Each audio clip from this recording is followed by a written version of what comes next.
Hi, இப்போ நம்ம வந்து எல்சிஎம்ஹெச்எஃப்பில் கொஷின் நம்பர் 3 பார்க்கலாம். ஆல்ரெடி நம்ம வந்து பார்த்தினாக்கா டைம் அண்ட் ஃபுல்லாக நம்ம வந்து கம்ப்ளீட் பண்ணியிருக்கோம். ப்ளேலிஸ்ட் வச்சுருக்கேன், அதை போய்ட்டு பார்க்காதவங்க போய்ட்டு ப்ராப்பராக பார்த்துட்டு நோட்ஸ் எடுத்து வச்சுக்கோங்க. இப்போ நம்ம வந்துட்டு டைம் அண்ட் ஒர்க்கில் கொஷின் நம்பர் 3 உள்ள போகலாம். ஃபைண்ட் HCF ஆஃப் இந்தமாரி வந்து 3 நம்பர் கொடுத்துருந்தாங்கன்னு வச்சிங்களேன். என்ன பண்ணோம், நம்ம போன சம்லேயே நம்ம சொல்லியிருப்போம். ஃபஸ்ட்டு எதுக்கு நம்ம வந்து எங்கே ஃபோக்கஸ் பண்ணோம், இந்த நம்பர்ஸ் தான் ஃபஸ்ட் நம்ம வந்து ஃபோக்கஸ் பண்ணோம் சொல்லியிருப்போம், சரிங்களா? ஸோ இப்போ 10, 15, 20 இதுக்கு HCF இருக்கணும், சரிங்களா? HCFனா அது காமனாக இருக்கிறது மட்டும் தான் எடுக்க முடியும். நம்ம மூணுத்தையுமே காமனாக இருக்கணும். ஸோ பண்ணால் 5 பண்ணலாமா? அதை 2, 3, 4. ஸோ இதுக்கு மேலே வந்து இதில் காமன் டேர்ம்ஸ் எதாவது இருக்கான்னு கேட்டால் இல்லை, சரிங்களா? அப்போ 5 இங்கே வச்சுக்கோங்க, சரிங்களா?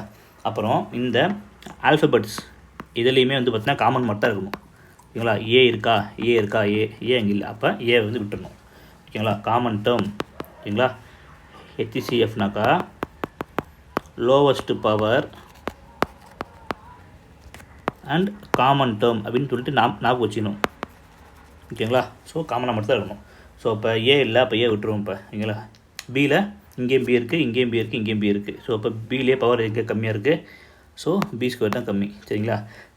சி பாருங்கள், சி இங்கே மூணுத்தையுமே இருக்குது, அப்போ சிக்கு வந்து இங்கே பவர் எங்கே கம்மியாக இருக்குது, சி ஸ்கொயர் தான். ஸோ இந்த கொஷினுக்கான HCF வந்து பார்த்தினாக்கா இதுதான், சரிங்களா? 5B ஸ்கொயர் சி ஸ்கொயர் தான் வந்து பார்த்தினாக்கா இந்த கொஷினுக்கான ஆன்சர், சரிங்களா?